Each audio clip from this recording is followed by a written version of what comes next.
بسم الله الرحمن الرحیم. قرآن کریم به ما میگه که برخی از روستانشینان اومدن و به پیامبر گفتن قالت العرب آمنا، گفتن که آقا ما مؤمن شدیم.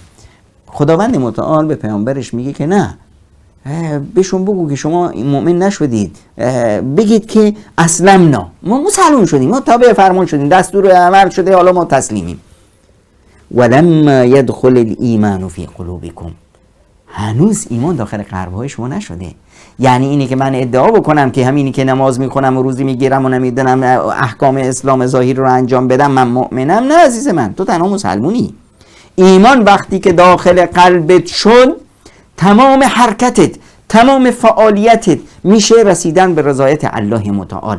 دیگه هیچ ظلم و ستم و طاغوت و ظالمی رو قبول نخواهی کرد، در مقابل هیچ احد و ناسی سرت رو خم نخواهی کرد. تو اون وقت دیگه به اصطلاح ایمان اون وقتی که دیگه وحدانیت الله متعال در زندگی تو، در تمام ریز و درشت و تار و پود زندگی تو تجلی میکنه. اون وقتی که میتونی بگی من مؤمنم. در غیر این سیره، در غیر اینش دیگه همش ادعای اسلامی است و بیشتر از این نه.